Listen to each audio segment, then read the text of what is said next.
उर्मिला ने 14 वर्ष तक लक्ष्मण से दूर रहकर क्या किया। पौराणिक मान्यता के अनुसार शेषनाग के कई अवतारों का उल्लेख मिलता है, जिनमें राम के भाई लक्ष्मण और कृष्ण के भाई बलराम मुख्य है। रामायण अनुसार राजा दशरथ के तीसरे पुत्र थे लक्ष्मण। उनकी माता का नाम सुमित्रा था। लक्ष्मण के लिए राम ही माता पिता गुरु भाई सब कुछ थे और उनकी आज्ञा का पालन ही उनका मुख्य उद्देश्य था। वे उनके साथ सदा छाया की तरह रहते थे। भगवान श्री राम के प्रति किसी के भी अपमान सूचक शब्द को ये कभी बर्दाश्त नहीं करते थे। वास्तव में लक्ष्मण का वनवास राम के वनवास से भी अधिक महान है। 14 वर्ष पत्नी से दूर रहकर उन्होंने केवल राम की सेवा को ही अपने जीवन का अध्याय बनाया।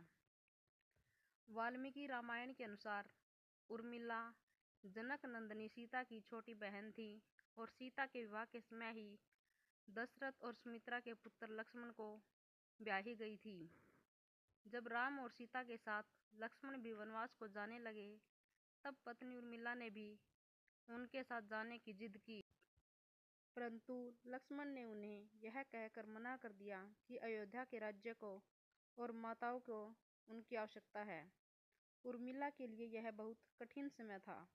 ऐसे में जबकि वह एक नववधू थी और उसके दाम्पत्य जीवन की तो अभी शुरुआत ही हुई थी, लक्ष्मण के वनवास जाने के बाद उर्मिला के पिता अयोध्या आए और उर्मिला को मायके चलने का अनुरोध करने लगे, ताकि माँ और सखियों के साथ में उर्मिला का पति वियोग दुख कुछ कम हो सके। परंतु उर्मिला ने अपने मायके मिथिला जाने से इनकार करते हुए कहा कि पति की आज्ञा अनुसार पति के परिजनों के साथ रहना और दुख में उनका साथ न छोड़ना ही अब उसका धर्म है। यह उर्मिला का अखंड पतिव्रत धर्म था। जब लक्ष्मण जा रहे थे, तब इस सबसे विकट क्षणों में भी उर्मिला आंसू ने बहास की, क्योंकि उनके पति लक्ष्मण ने उनसे एक और वचन लिया था कि वह कभी आंसू नहीं बहाएगी, क्योंकि अगर वह अपने दुख में डूबी रहेगी तो परिजनों का ख्याल नहीं रख पाएगी।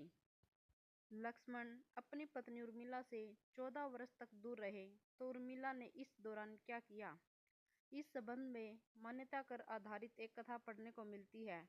इस कथा का वर्णन रामचरितमानस आदि में नहीं मिलता है। कथा यह है कि रावण के पुत्र मेघनाद को यह वरदान था कि जो व्यक्ति 14 वर्षों तक सोया न हो, वही उसे हरा सकता है। हालांकि लक्ष्मण अपने भाई श्री राम और भाभी सीता की सुरक्षा और सेवा में इतने लगे रहे कि वे 14 वर्ष तक सो ही नहीं पाए।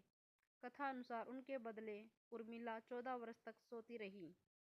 रावण के वध के बाद श्री राम, सीता और लक्ष्मण वापस अयोध्या लौट आए और वहां प्रभु श्री राम के राज तिलक की तैयारी होने लगी।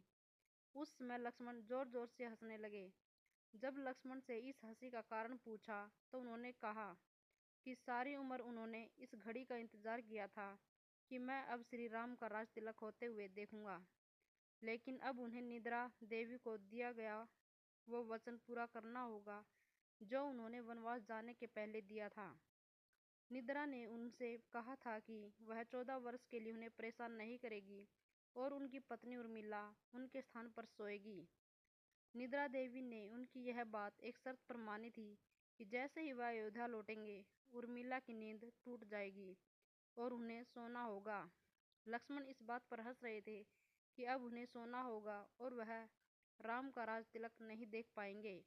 उनके स्थान पर उर्मिला ने यह रस्म देखी थी।